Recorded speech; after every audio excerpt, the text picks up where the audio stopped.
नमस्कार मित्रांनो, माझे नाव राणी आहे. मी खेड येथे राहते. माझं वय 38 आहे. मला 2 मुलं आणि 1 मुलगी आहे. माझा रंग गोरा आहे. माझी छाती 32 इंच, कंबर 30 इंच आणि नितंबर 40 इंच आहे. माझा नवरा ऑफ होऊन 2 वर्ष उलटून गेली. घरामध्ये मुलांची जिम्मेदारी पूर्ण माझ्यावर पडलेली. मला माझ्या वैयक्तिक जीवन जगण्यासाठी वेळच भेटत नव्हता. दररोज कामांमध्ये गुंतून राहायची. माझी मेहनत पाहून माझ्या बॉसने मला प्रमोशन सुद्धा दिले. असेच काही दिवसांनी माझ्या कंपनीमध्ये रमेश जॉईन झाला. रमेशला हँडल करायचं काम बॉसने मला सोपवले होते. त्यांनी सांगितलं होतं की रमेशला सगळं काम व्यवस्थित समजावायचं. असं करत रमेश आणि माझ्यामध्ये जवळीक वाढवून गेली. रमेश दिसायला सुंदर होता. 6 फूट उंची होती. रंग गोरा होता. बलाढ्य शरीर होते आणि सर्वसाधारण 30 हे वय होते. शिवाय त्याचं लग्नही झालेलं नव्हतं. मी त्याला पाहता क्षणी त्याच्या मोहात पडले.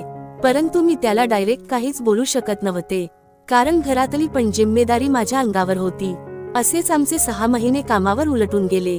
त्याच्यामुळे आमच्या दोघांमध्ये चांगली ओळख झालेली.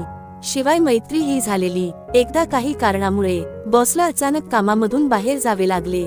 त्यावेळेस ऑफिसमध्ये आम्ही 4च जण होतो. त्यामधील 2 जण जेवण करायला गेले.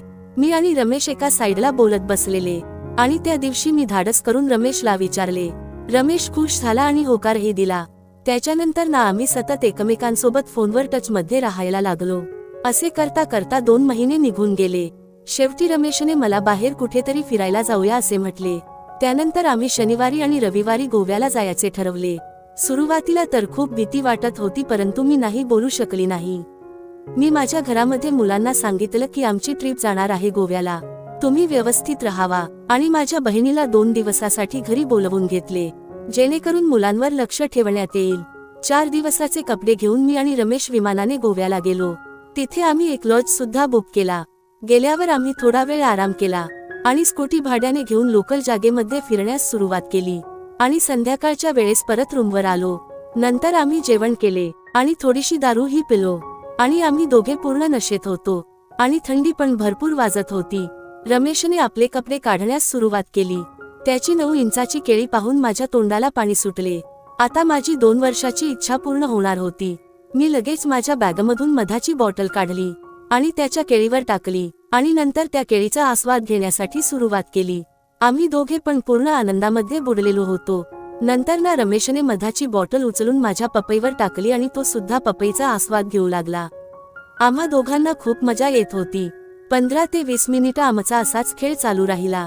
नंतर ना रमेशने आपली केळी पपईला लावायला सुरुवात केली.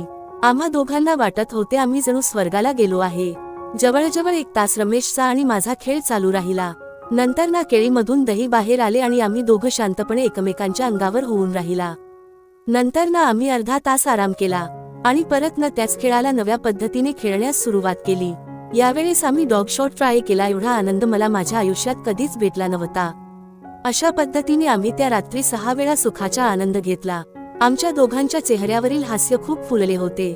दुसऱ्या दिवशी सकाळी आम्ही एकमेकांना पाहून खूप आनंद झाला आणि सकाळी पुन्हा आमचा एक खेळ चालू झाला.